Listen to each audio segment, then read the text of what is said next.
Your Humanities Half Hour is brought to you by the Northern Marianas Humanities Council.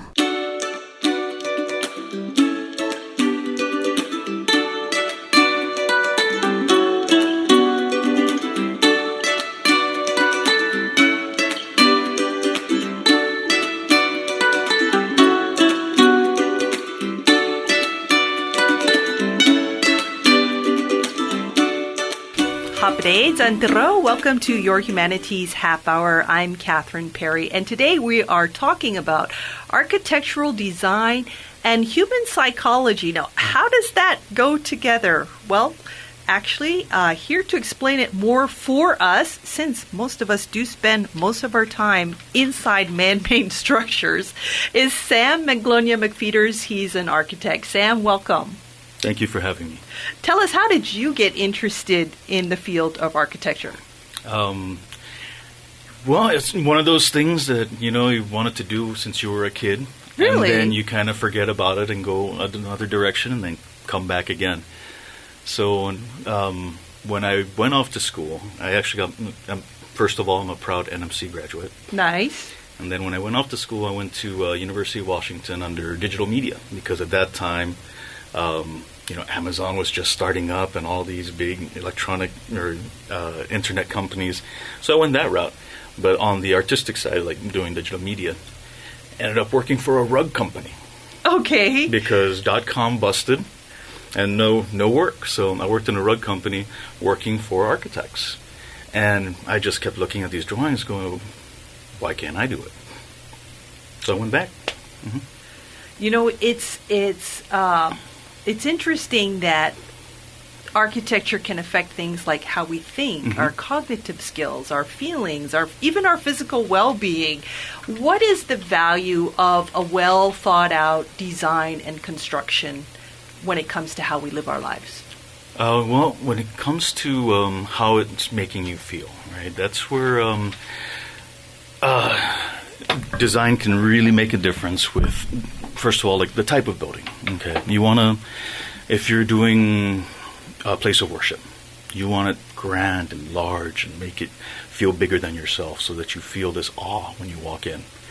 When you're going into a government building, you want to see strength, you want to see structure, you want to see something that makes you feel confident in the building that you're going into is a place of power, essentially. Oh, okay. So when you're going into a home, and that's where it's different for every person, what kind of home do you want to be in?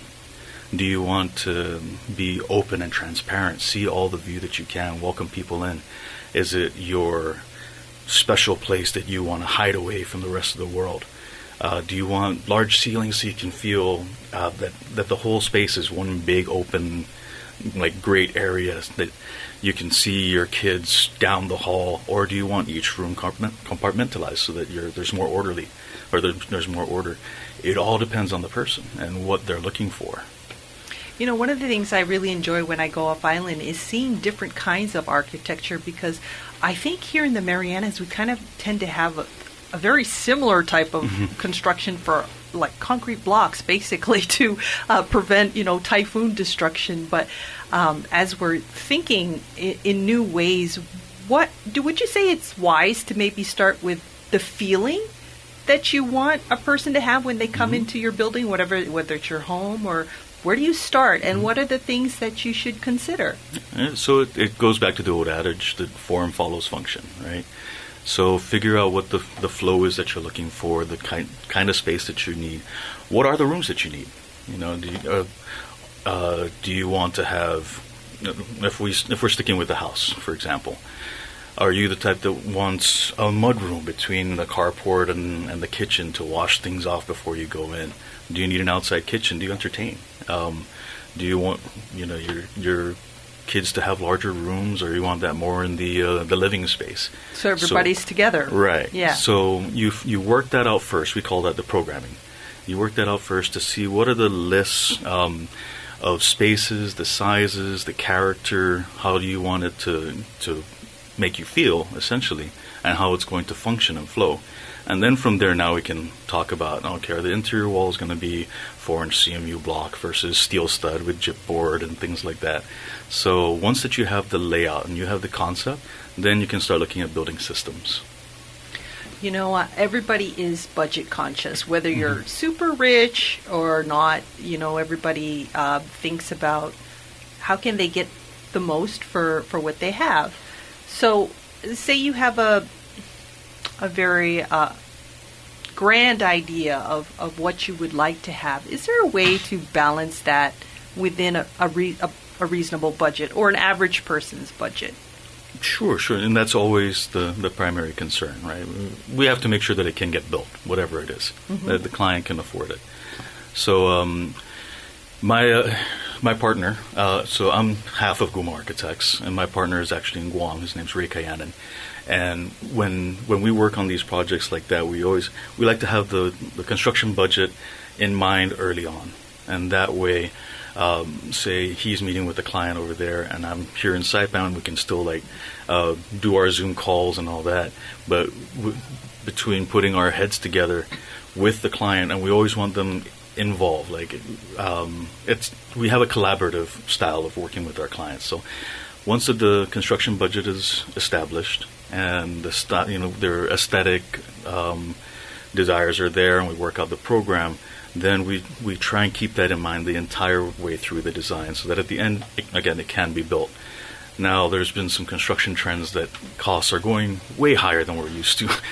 So we've seen some projects, unfortunately, that when we started designing it, it was to a certain budget, and by the time it's done, construction costs have changed. So we would have to go back and revisit things, But it's part of the process, and again, one thing that well thought out design and engineering is if you can create more efficient structures, more efficient flow, it'll save you money there that you can then put towards, nicer tiles or things like that, or, work out in phases. So if you can't afford what you really want all at once, design in phases, build your primary center, and then work out from there later once that you have enough funding. How does the choice of design affect our, for example, cognitive skills? What would you recommend to a client maybe who has an office or an office space to help employees be more efficient, for example? Okay, so depending on the type of office and how much internal collaboration there would be there too. So, and you can have your typical block building, and you have your boxes within that block, and everybody's in their own space, and you've got a shared corridor that goes right down the middle, and that's so many government buildings. Now, if you have a lot of collaboration, now you can have offices along the perimeter for the executives or people that need more privacy, and a large collaborative space right in the middle, so the desks can face each other. There's interactions with your coworkers and your team.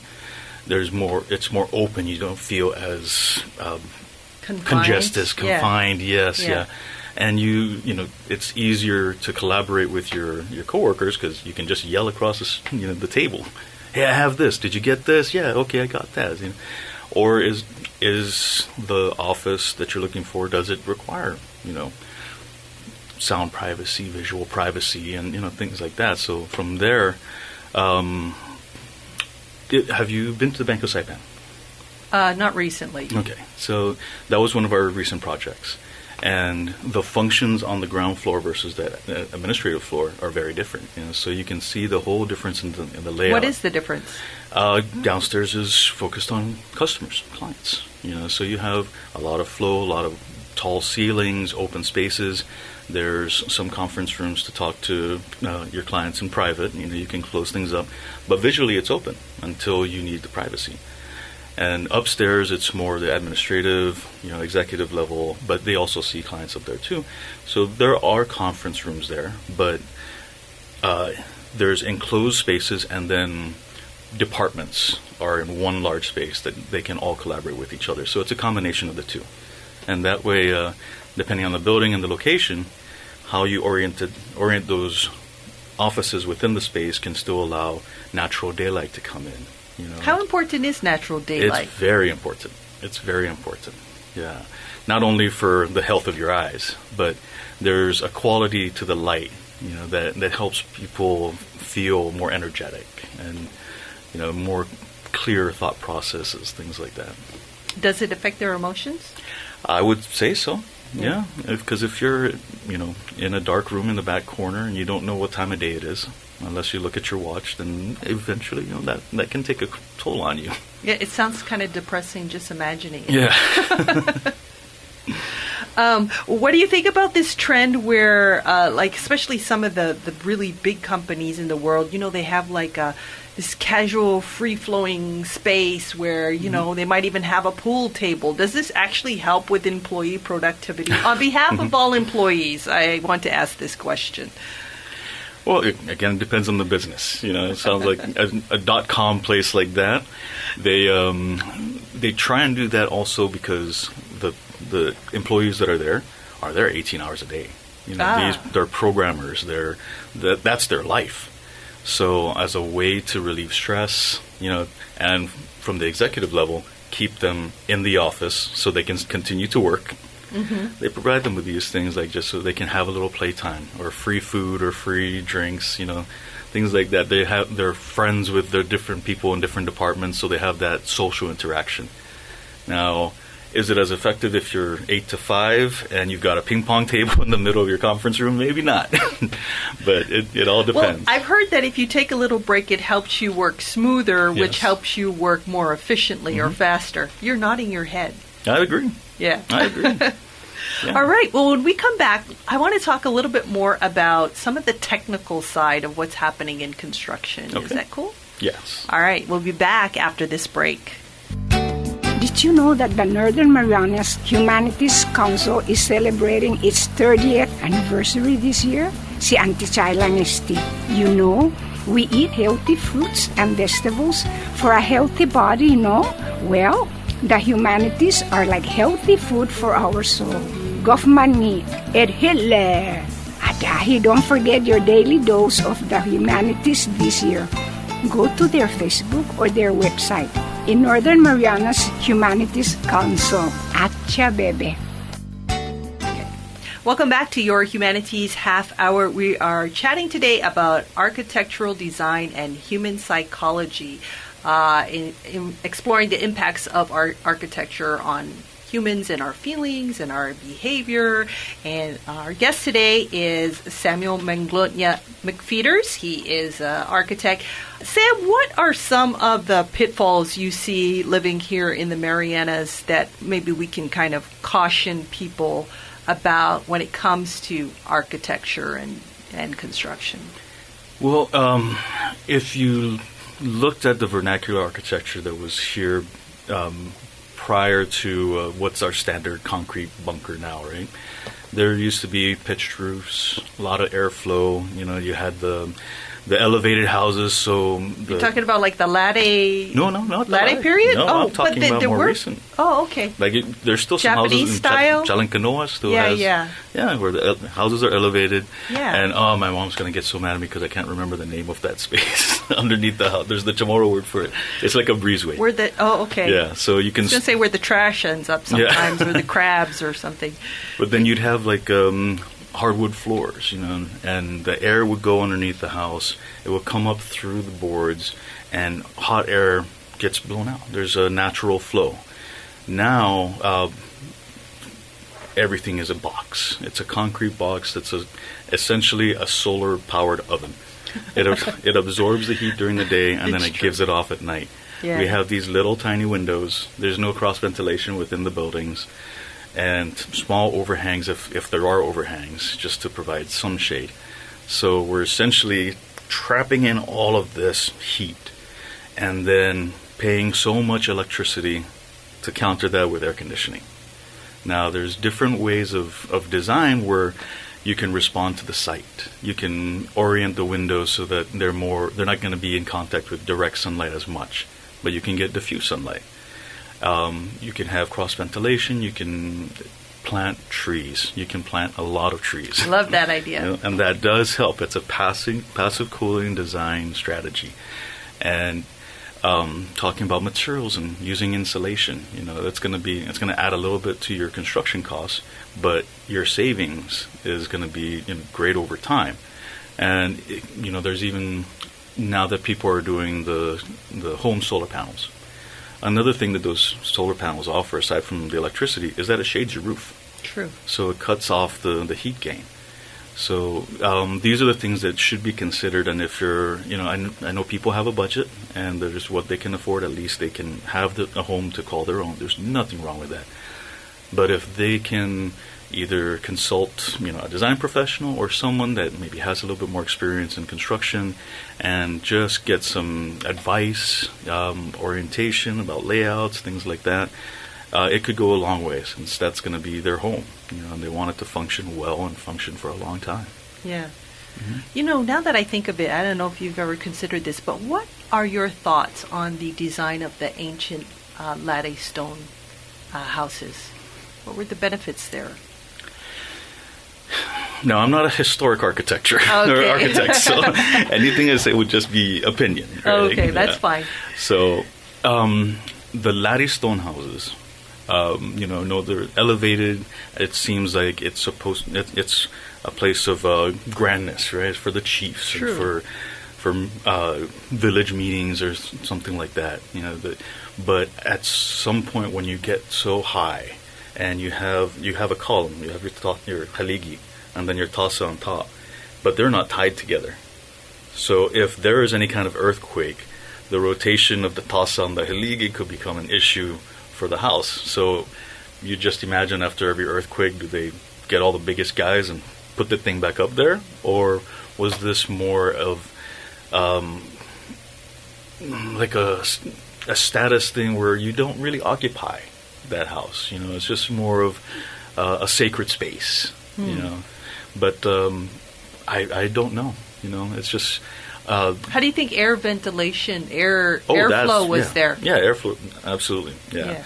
And you see more of the traditional ancient houses that weren't really on super tall latte stones. They were just elevated enough to get that air going. Like 2 or 3 feet. Mm-hmm. I know they have these that village in Cagman, where the latte stones are really short compared to Tinian, of course. But okay. So I can see those. They make a lot of sense to be elevated, especially if there's heavy rains, flooding, animals. So it makes sense. But at some point, when it gets so big that just structurally it doesn't make as much sense anymore. But I could be completely wrong. Well, as you said, it's your opinion. Yeah. And you're entitled to that. But speaking of earthquakes and life safety, let's talk a little bit about the building code. Mm-hmm. And you say your emphasis is kind of like, it's not just a regulation, it's actually there to protect us. It's life safety. How does that work? So the intention of the building code is really just to keep people alive. That's our duty as architects and engineers. So the building code encompasses architecture, structural, electrical, mechanical systems, fire protection systems. It's all the gamut of everything that goes into this built environment that we're occupying. Now, there are things that you have to factor in consideration of like some kind of disaster that happens. So how far are the exit doors from the office spaces? How many people are going to be in the office? Do you need more than one stair? Do you need fire sprinklers? Do you need, is it just going to be enough to have an extinguisher, every once in a while? It affects the type of conduit that you run electrical lines in. It affects, water lines. There's all kinds of things that go into it, and it's there to keep people alive. Because when you start cutting corners, fires can happen. There's, and if a fire happens, can you get out? If you're so close to, like, you build a building up against another building, and you have windows on one building, and windows on the other building, and there's a fire in one, and those windows align, then that fire can go from one building into the next building, affecting both. So if you see, there's a lot of examples where in the mainland, where if there's a building right up against another one, there's no windows. It's all block, or it's all brick concrete. The great thing now is, I was working with DPW and NMHC, and they're getting training in International Building Code 2018. Okay. How to read, how to inspect, to get certifications. And, great timing with the construction boom that's happening now in the Marianas.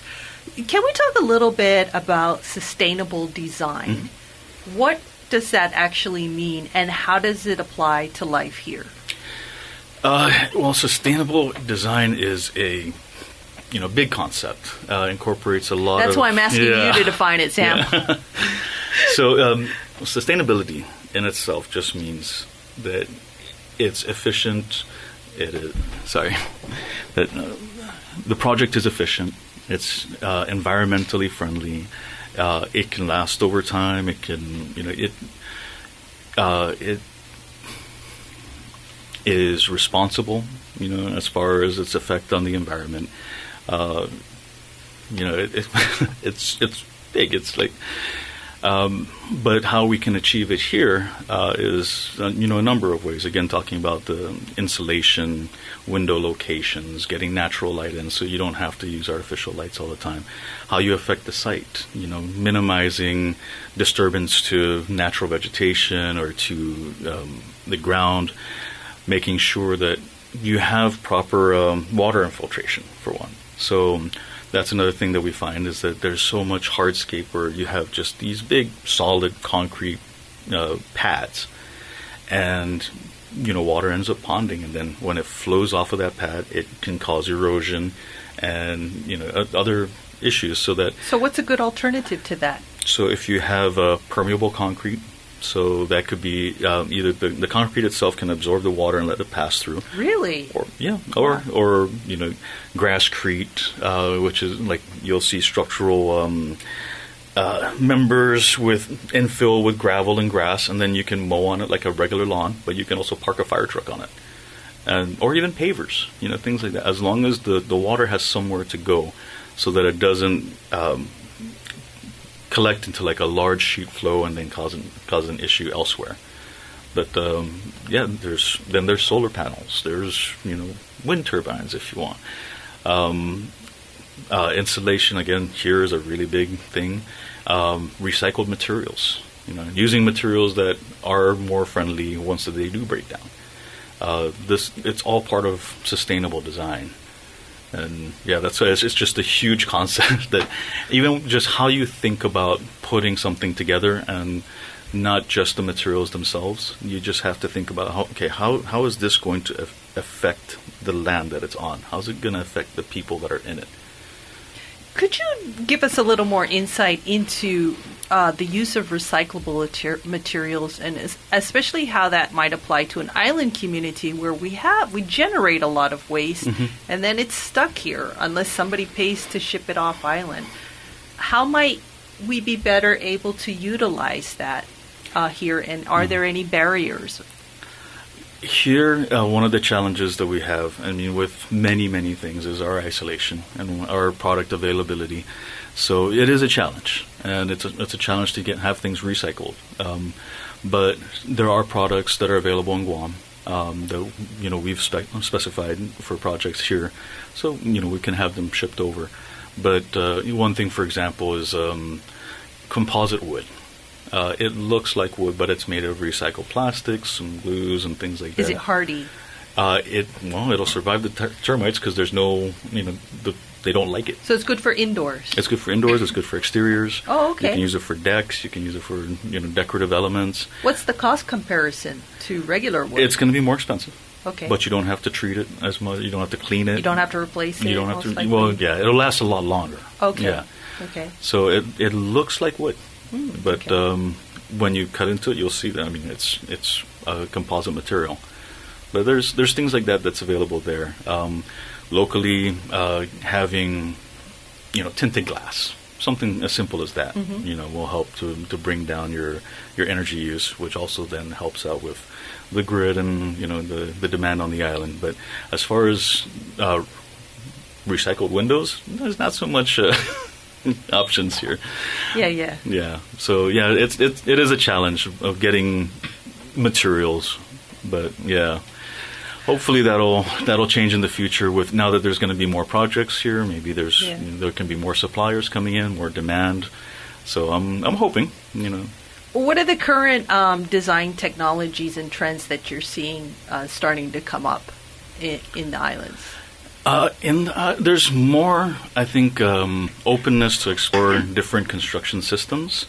So looking beyond, your CMU block and cast-in-place concrete. Okay. People What's durable for typhoons, though? That's the major thing. I think people fall back to the concrete blocks because we know it's safe. Are there other relatively or comparably safe construction techniques out there? Absolutely. And it's about having a good contractor that understands the systems and installs them properly. Okay. Marina Heights, Efren Camacho's building. Yeah. That thing survived, how many typhoons over how many years. That's a steel building with an aluminum cladding. Okay. The only thing concrete is around the structural columns. Yeah. But the building just needs to get power washed every once in a while. It doesn't have to be constantly repainted, and it survives. It was engineered, properly, and it was constructed properly. So the TCL building is another example of that. So that's another example of a steel building with cladding that survived. True. So there's more. I think we still have to explore when it comes down to the residential. If we can do prefabricated buildings, panels, things like that, and having a structural engineer review those drawings, so will be very, very important, especially for our region. But it's like the difference between having a welded connection versus bolts. It would be easier for someone to bolt something together than to have a weld that could possibly fail.